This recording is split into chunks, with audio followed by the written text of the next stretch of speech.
વારંવાર ચૂંટાયેલા પ્રતિનિધિને જેલમાં જવું એ આ કદાચિત પહેલી ઘટના નથી। ચૈતર વસાવાએ જ્યારથી જીતીને આવ્યા છે ત્યારથી અત્યાર સુધી આ ત્રીજી વખત જેલની અંદર ગયા છે। ચૈતર વસાવાના કેસમાં અત્યાર સુધી જેટલી વખત એ ફરિયાદો દાખલ થઈ છે તેઓ જેલની અંદર ગયા છે એમાંની મોટા ભાગની વખતે તેમના જામીન એ ગુજરાત હાઈકોર્ટ સુધી પહોંચ્યા છે। વડોદરાની જેલની અંદર તેઓ બંધ છે અને તેમની જામીન અરજીની સુનાવણી એ 5 ઓગસ્ટના રોજ એ હાથ ધરવામાં આવનાર છે। ચૈતર વસાવાના પત્ની શકુંતલા વસાવા અને ખેડૂતોને જામીન મેળવવા માટે જે રજૂઆતો ગુજરાત હાઈકોર્ટની અંદર કરી હતી એ જ પ્રકારની રજૂઆત ચૈતર વસાવાના કેસની અંદર પણ કરે તેવી શક્યતાઓ છે। શું આ વખતે ગુજરાત હાઈકોર્ટથી એ ચૂંટાયેલા પ્રતિનિધિ ચૈતર વસાવા કે જેમને 7 વર્ષની સજા પડી છે એમને ત્યાંથી જ જામીન મળશે કે પછી તેમને જામીન માટે છેક સુપ્રીમ કોર્ટ સુધી જવું પડશે? ચૈતર વસાવા જ્યારથી જેલની અંદર બંધ છે ત્યારથી એક ચર્ચાઓ ચાલતી હતી કે તેમની જામીન અરજીને લઈને સુનાવણીઓ ક્યારે હાથ ધરાશે।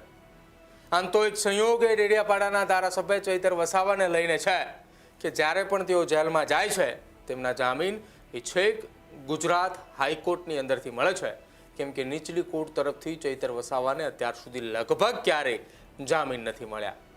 ત્યારે ફરી એક વખત ચૈતર વસાવાની એક અરજી એ ગુજરાત હાઈકોર્ટ સુધી પહોંચી છે। 5 ઓગસ્ટે તેની સુનાવણી છે, પરંતુ એ દરમિયાન શું કઈ ચર્ચા અને શું દલીલો કરવાની તૈયારીમાં ચૈતર વસાવાની લીગલ ટીમ છે, વિગતે ચર્ચા કરી આ અહેવાલમાં।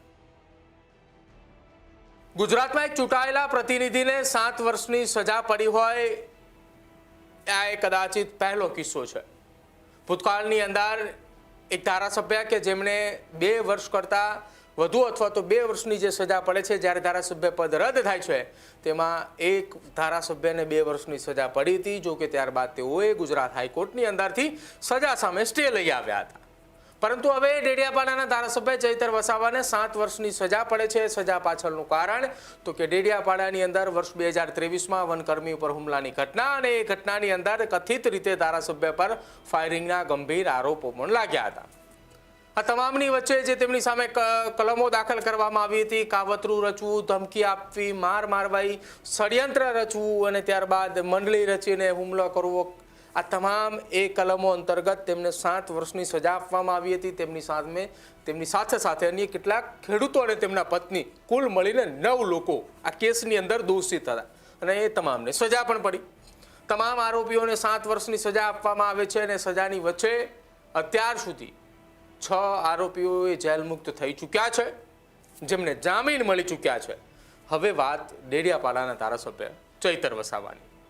ચૈતર વસાવાના કેસમાં અત્યાર સુધી જેટલી વખત એ ફરિયાદો દાખલ થઈ છે તેઓ જેલની અંદર ગયા છે એમાંની મોટા ભાગની વખતે તેમના જામીન એ ગુજરાત હાઈકોર્ટ સુધી પહોંચ્યા છે।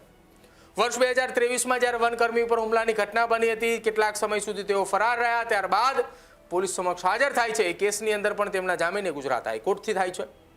ત્યારબાદ બીજી એક ઘટના કે જ્યાં ડેડિયાપાડાની અંદર ભારતીય જનતા પાર્ટીના નેતા જેમના ઉપર છૂટો કાચનો ગ્લાસ નાખવાના કેસની અંદર તેમને જેલની અંદર મોકલવામાં આવે છે, તેમની સામે ફરિયાદ દાખલ કરવામાં આવે છે અને તેમના જામીન થાય છે ગુજરાત હાઈકોર્ટની અંદરથી। અને હવે ફરી એક વખત જ્યાં વનકર્મી ઉપર હુમલાના કેસની અંદર 7 વર્ષની સજા પડે છે, વડોદરાની જેલની અંદર તેઓ બંધ છે અને તેમની જામીન અરજીની સુનાવણી એ 5 ઓગસ્ટના રોજ એ હાથ ધરવામાં આવનાર છે। તમામ લોકોને એવી આશા છે કે ચૈતર વસાવાને ગુજરાત હાઈકોર્ટની અંદરથી જામીન મળે, પરંતુ એ જામીન મેળવવા માટે ગુજરાત હાઈકોર્ટની અંદર તેમની લીગલ ટીમ અને સાથે ચૈતર વસાવાની જે એડવોકેટની ટીમ છે એ તમામ લોકોએ સાથે મળીને આ કેસ ઉપર કામ કરી રહ્યા છે। ચૈતર વસાવાના પત્ની શકુંતલા વસાવા અને ખેડૂતોને જામીન મેળવવા માટે જે રજૂઆતો ગુજરાત હાઈકોર્ટની અંદર કરી હતી એ જ પ્રકારની રજૂઆત ચૈતર વસાવાના કેસની અંદર પણ કરે તેવી શક્યતાઓ છે। શકુંતલા વસાવા અને ખેડૂતોને જે જામીન મળ્યા એ કેસની અંદર ફરિયાદ અને જે નિવેદનો નોંધવામાં આવ્યા હતા એ બંનેની અંદર લાંબો તફાવત હોવાની વાત હતી। એ તફાવતના કારણે ગુજરાત હાઈકોર્ટ તરફથી જામીન મળ્યા હોવાની વાત છે। કેટલીક શરતોને આધીન જામીન છે, પરંતુ એ તમામની વચ્ચે ફરી એક વખત ડેડિયાપાડાના ધારાસભ્ય ચૈતર વસાવાને લઈને પણ જ્યારે 5 ઓગસ્ટના રોજ સુનાવણી હાથ ધરવામાં આવશે ત્યારે આ કેસ શું છે તે ગુજરાત હાઈકોર્ટના જસ્ટિસ વિમલ કે વ્યાસ સમક્ષ આ કેસની શકુંતલા વસાવાની જામીન અરજીની અંતર્ગત સુનાવણી હાથ ધરવામાં આવી હતી, કે જ્યાં તેમને આખો કેસ સમજાવવામાં આવ્યો હતો। શું ઘટના બની હતી વર્ષ 2023ની અંદર, કયા પ્રકારે હુમલાની ષડયંત્રની વાત હતી અને ફરિયાદની અંદર અને નિવેદનોની અંદર શું તફાવત છે, તો ક્યાંક હવે જ્યારે 5 ઓગસ્ટના રોજ સુનાવણી હાથ ધરવામાં આવશે ત્યારે એ પણ જોવાનું રહેશે કે આ સુનાવણી જો જસ્ટિસ વિમલ કે વ્યાસના અધ્યક્ષસ્થાને સાંભળવામાં આવે છે તો કદાચિત આ કેસની અંદર લાંબા સમય સુધી દલીલો લગભગ નહીં ચાલે. સીધો જે કોર્ટ તરફથી એ કદાચિત ઓર્ડર પણ આપવામાં આવે બીજી અથવા ત્રીજી સુનાવણી દરમિયાન. પહેલી સુનાવણી દરમિયાન આ કેસની અંદર સરકારી પક્ષે વકીલ અને સાથે જ ચૈતર વસાવાના વકીલ બંનેની વચ્ચે દલીલો પણ થશે. ચૈતર વસાવાને ભૂતકાળની અંદર જે કેસની અંદર જામીન મળ્યા કે જ્યાં સંજય વસાવા પર હુમલાની વાત હતી, એ કેસમાં તેમને કેટલીક શરતોને આધીન જામીન મળ્યા હતા. ત્યારબાદ તેઓ ડેડિયાપાડાની અંદર પ્રવેશબંધી હતી, જો કે થોડા સમય બાદ તેમની પ્રવેશબંધી ખુલી ચૂકી હતી.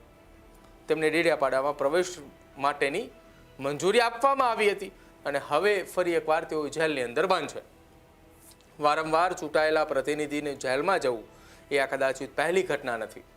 ડેડિયાપાડાના ધારાસભ્ય ચૈતર વસાવાએ વર્ષ 2022ની અંદર ગુજરાતમાં વિધાનસભાની આમ આદમી પાર્ટીની જે 5 બેઠકો આવી હતી એમાંની એક બેઠક ડેડિયાપાડાથી જીતીને આવ્યા છે. ચૈતર વસાવાએ જ્યારથી જીતીને આવ્યા છે ત્યારથી અત્યાર સુધી આ ત્રીજી વખત જેલની અંદર ગયા છે.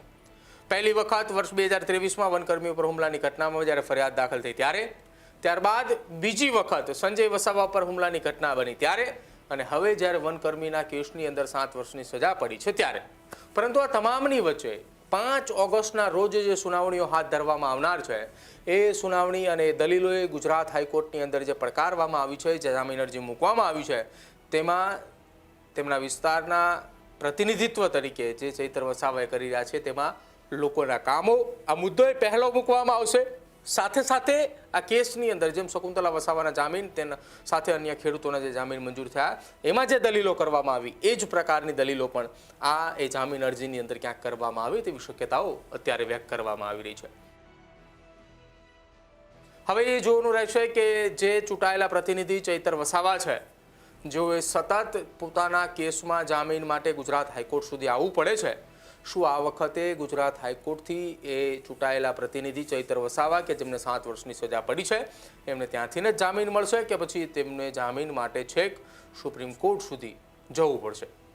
હવે આવનારા સમયમાં જોવું રહેશે. ડેડિયાપાડાના ધારાસભ્ય ચૈતર વસાવાને જામીન મળે છે કે પછી સુપ્રીમ કોર્ટ સુધી જાય છે, અને જો ગુજરાત હાઈકોર્ટની અંદરથી જામીન મળે છે તો સજામાં સ્ટે લાવવા માટે ચૈતર વસાવાએ ક્યાં સુધી જાય છે એ પણ જોવાનું રહેશે. ખેડૂત ભાઈઓ છે ખેતરમાં ડ્રોન ઉડાવતા હોય છે ત્યારે આપણે એક પ્રશ્ન સતાવતો હોય છે કે જે આપણે અત્યાર સુધી જીપીએસ ટેકનોલોજીવાળા ડ્રોન વાપર્યા છે, જેથી કરીને મોબાઈલ ટાવર છે અથવા તો હાઈ ટેન્શન લાઇન પસાર થતી હોય, કોઈ વૃક્ષો હોય, ત્યારે જે જીપીએસ ટેકનોલોજીવાળા ડ્રોન છે એમાં ટકરાય અને ટ્રેસ થાય છે. પણ એગ્રીઓન લાવ્યું છે જીએનએસએસ ટેકનોલોજી ડ્રોન, જેથી કરીને એ ડ્રોન છે એ કોઈ જગ્યાએ ટકરાય નહીં, પોતાની રીતે જ ડિસિઝન લે છે અને મૂવ થઈ જાય છે, જેથી કરીને જીએનએસએસ ટેકનોલોજી ડ્રોન છે એ વાપરવાનો આગ્રહ રાખો.